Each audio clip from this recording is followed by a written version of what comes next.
Okay, hey guys, today we are going to be making some simple spaghetti bolognese. This is just a recipe that my dad taught me and he was taught by his dad. And I don't know where it came from before that, probably from a book somewhere. Anyway, what you're going to need is you're going to need 1 onion, you're going to want a few cloves of garlic. I've gone for 3 just because that's what I kind of had left from my last bowl. 500 grams of mince. I've gone for beef mince. You can also do it, I've done it with lamb mince before, or you could use vegetarian. Mince, or anything. We're going to want a stock cube. This is just an oxo cube. Obviously, if you're not using mince, or beef mince rather, go for a stock cube to match your meat. Can of chopped tomatoes, a thing of tomato puree, I don't know what I called it, tube, a full one. This one isn't quite full, but it doesn't really matter. Some oregano, and some red wine. Red wine is kind of optional, but I think it makes it taste nicer. And if you've got time, use the red wine. And then obviously salt, pepper, and oil. That's normal. Okay. In terms of equipment, obviously we've got a chopping board and our knife. We've got a wooden stirry thing. Yeah. And then casserole dish. Nice big casserole dish with a lid. You can make this in a frying pan. I've done it before. It's not as good. You'll probably have to like half the ingredients to make sure you've got enough room. But yeah, it's also handy just to have a knife or a knife or a fork on hand as well. But with that, let's get going. The first thing we're going to do, make sure I've got this in frame. We're going to start by chopping our onion. So we're going to chop it in half like that. And I just realised I've got to get some bowls. I've got some bowls. Bowls I just find useful for keeping track, or keeping everything kind of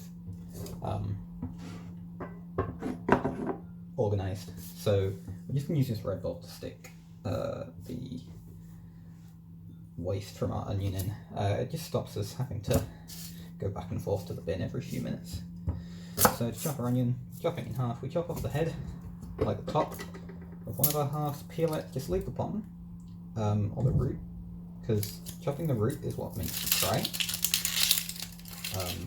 or at least makes it worse. So we're just gonna leave it on, and you can use it as kind of like an anchor point to peel the onion. Once we've done that, still just putting our rubbish in. And chop like this. Doesn't have to be fine. Just the right size you want it. And then chop like this, and that will dice our onion for us. We go to the end. Then we're just going to put our diced onion in here. Obviously I clean my side before we start, so we don't care about anything going on the side. It's not dirty, it'll be fine. This bit we're just going to stick in the bin. The rest we're just going to slide into our bowl. Just so it's not hogging up. Excuse me, it's just it's not hogging up the chopping board. Now we're doing the same with our other half of the onion. If you want a good video tutorial for chopping onions, there's a brilliant Gordon Ramsay video which I will link in the description. Yeah, we're just doing the same as before. I'm crying a little bit, but the fact that I didn't chop the root, I may have got slightly too close on a couple of my initial slices. That one was a bit thick, so I'm just gonna go like that.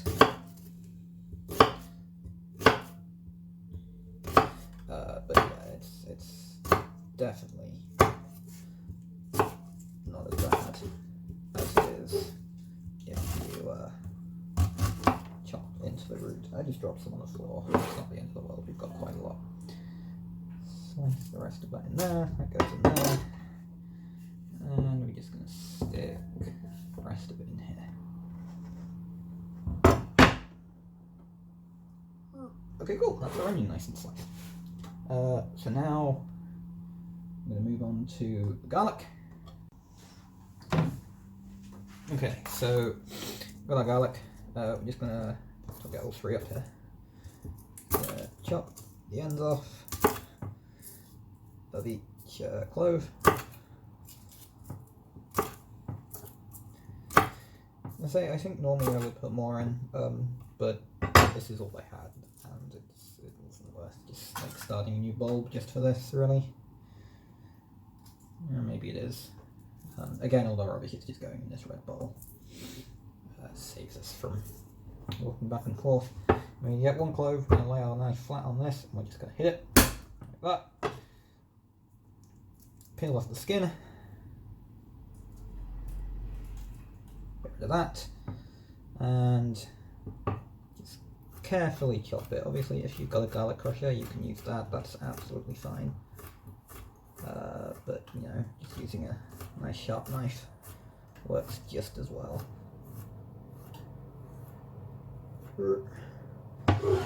I find it easier just to turn the chopping board rather than turning the like the food. It's just easier. Nothing's going to stick. And the chopping board's nice and easy. So that's one clove of garlic, mostly minced. So now we've just got to do the other two.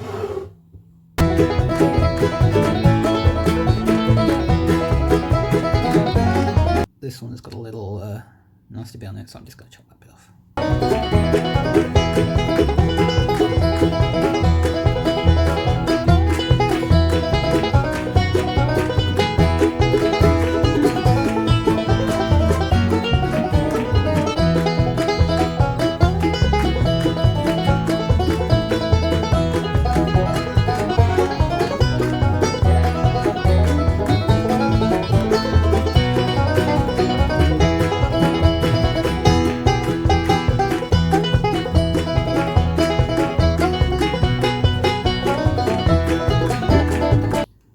So we've done all our chopping, so now we're going to move over to the frying pan and we're going to start actually cooking.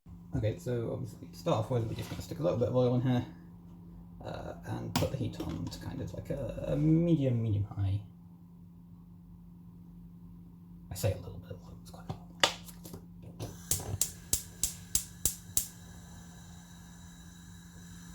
And we're just going to wait for that to heat up.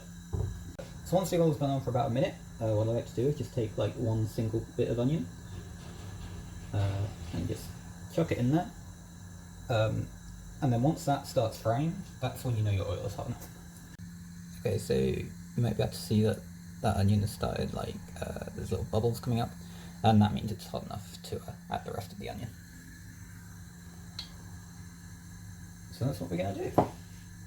Now this is all spit, so you just got to be careful. Scrape out the rest with your hands, and then stir it around. You don't want your onion to burn, you just want to fry. Keep it moving, don't let it stay still for too long. Try and break up any of like the bigger bits. They should break up on their own if you cut it right. But yeah, we're just going to give this a minute or two, then we're going to add the garlic.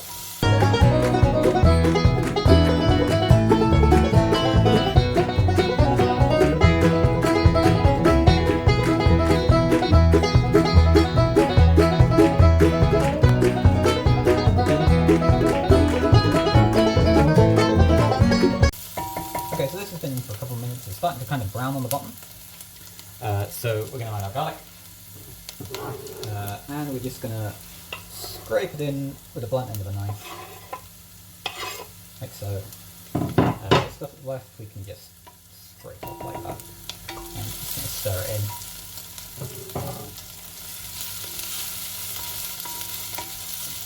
Give that another minute or so, and then we're going to add a mince.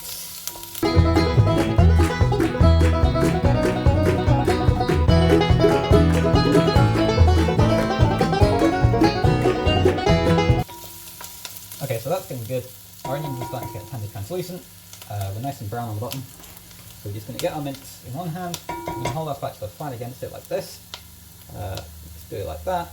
And okay, this one doesn't actually have one, but most things with mince will have like a film over here. So this just lets us pull that back, get rid of that, and then we can add it. So now our mince is in, we just need to break it up.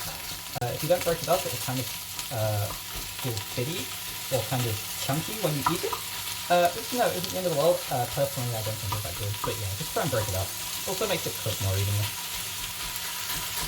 So break it up as much as we can, and just stir it in. You might need to hold your pan, depending on how big it is. It'll probably be quite hot, so you'll need oven gloves or a tea towel or something. Okay. Use it as a protective mix. And we're just stirring. And our meat is going to start to brown fairly quickly. Okay, so now that our mince is like basically entirely brown, we're ready to basically add everything else.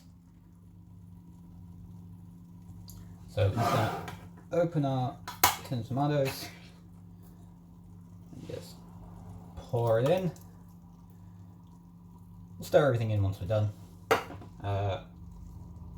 Add all of our tomato puree. We're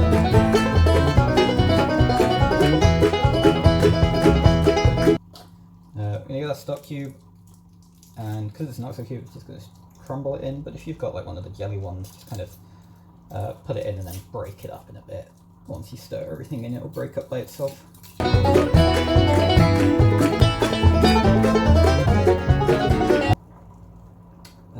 And some oregano. I kind of do it by eye. If you want to measure it, maybe 1.5 teaspoons to 2 teaspoons. And then the wine. Again, I just do this by eye. You kind of do it based on how much you want. The longer cooking time you've got, the more wine you can add. Last thing we're going to do is we're going to fill this about 3/4 full with water and just add that in as well.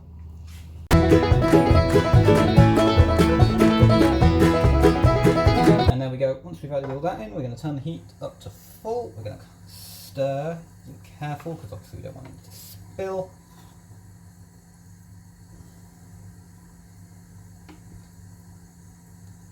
We're going to stir all the way to the bottom, making sure that we're scraping along the bottom. And we're going to want this to start bubbling and reducing.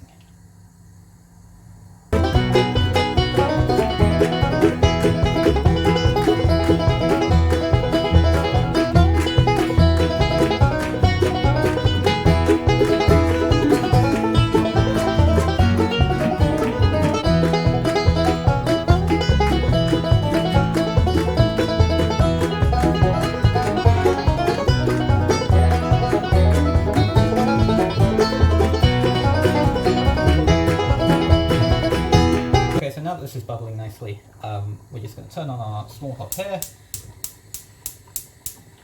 We're going to stick the lid on, pull this over to our small hob, turn this burner off,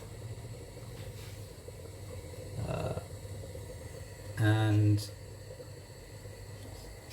okay, this is just going to let this come back up to a simmer, turn this down, and then we're going to leave it for maybe 3 or 4 hours just simmering on the lowest heat, coming back every half hour or so just to give it a stir.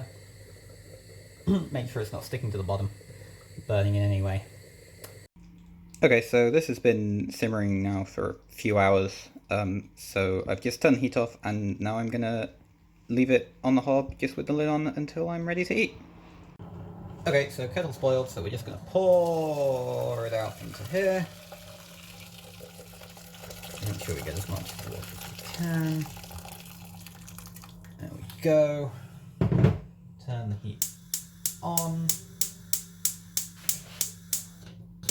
There we go.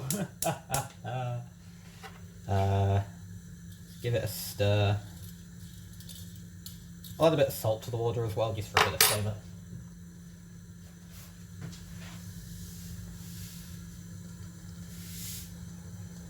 There we go.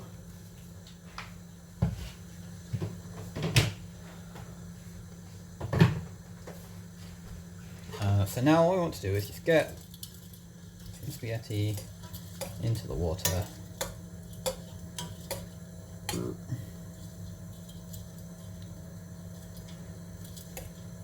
going to give it a stir once it's all in there. Making sure we're not got anything like sticking out at the sides. So it'll burn and we don't want that. But there we go. Let's give it a stir, try and move it about a bit. So there we go, that's all submerged. We're just going to stick the lid on. We're going to wait for that to come to the boil. Once it's boiling, we're going to turn the heat down to the lowest, just let it simmer for 12 minutes. Once we have 12 minutes, we're going to drain it, stick it on the plate, and then we'll stick our bolognese on top of it. So last thing we're going to do is just turn this back on to the lowest heat, just to heat it up a little bit. It's still warm, but you know, just warm it up slightly. And that's all there is to it, really. And there it is. We cooked our spaghetti, we drained our spaghetti, and we've just served it. So the amount we made, we'll do 4 or 5 portions, depending on how hungry people are. You can just eat it on consecutive nights, just leave it in the pot, covered overnight, and it'll be fine. Just warm it up before you serve it. Or you can stick it into some Tupperware and keep it in the freezer for, months probably. Or you can turn it into a chili, and I'll make a video explaining how to do that at some point. Thanks very much for watching.